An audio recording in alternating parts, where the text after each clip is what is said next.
अगवा थियल 15 ॾींहनि जी ॿारड़ी रुकैया बिरोही जो घर ॿाहिरां वाटर कोर्स मां लाश हथिकियो वियो आहे। अभम ॿारड़ीअ जो लाश मिलण बाद घर में कोहराम मतल आहे। वालदैन खे बेहोशी जा दौरा पवण लॻा। इलाइक़े में सोग वारी सूरतहाल आहे। ॿारड़ी जे वारसनि अगवा जो केस दाख़िल न करायो हो। पुलिस बयान वठण बाद वापसि हली वई हुई। ॿारड़ी जे वारसनि जो चवणु आहे त घर ते ग़ैबात जो असरु आहे। मौलवी ॿुधायो त ॿारड़ी खे जिन खणी विया आहिनि। राति देर सां वापसि मिली वेंदी। जॾहिं त पुलिस वारसनि जे इन अजीब मंतक़ ते ॿारड़ी जी ॻोल्हा जी ज़हमत बि न कई।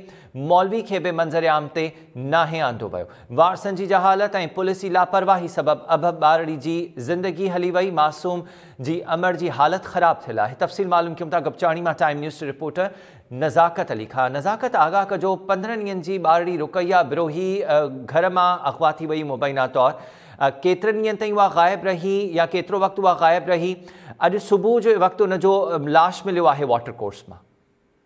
जी मां तव्हांखे ॿुधायां गुपचाणी भरिसां ॻोठ शफ़ीमत बिरोही में 15 ॾींहं अॻु मुबैना तौर घर मां अगवा थियल 15 ॾींहनि जी उबम ॿारड़ी रुकिया बीबी आहे जी मुनीर बिरोही, जेका 3 ॾींहंनि खां गुम थी वई। राति जो संदसि वालदेन जेका ॻोल्हा कई ऐं जेका न्याणी न मिली सघी। जॾहिं त हुन वालदेन जो चवणु हो त नीगरी खे जेको आहे जिन या ग़ैबात खणी विया आहे। जॾहिं 3 ॾींहं गुज़री।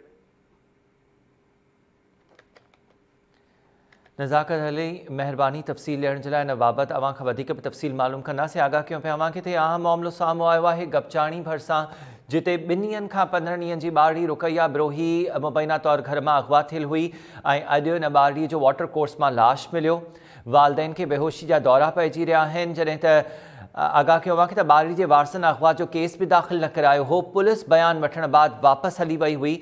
ॿारड़ी जे वारसनि तरफ़ां इहा अजीब मंतक़ साम्हूं रखी वई आहे त घर ते ग़ैबात जो असरु आहे ऐं उन्हनि जंहिं मौलवी खे घुरायो हो उन इहो ॿुधायो त ॿारड़ी खे जिन खणी विया आहिनि जेके राति ताईं खेसि वापसि छॾे वेंदा। अॼु सुबुह सवेर ॿारड़ी जो वाटर कोर्स मां लाश मिलियो आहे। इन सॼी सूरतहाल में पुलिस हिन महिल ताईं इन 2 ॾींहंनि दौरान ॿारड़ी जी ॻोल्हा न कई ऐं न ई इन मौलवी खे मंज़र आम ते आंदो वियो आहे। आगाह कयूं अवां खे त सुप्रीम कोर्ट में APS पेशावर सां आने बाबति पाण मुरादो नोटिस ते ॿुधणी थी आहे।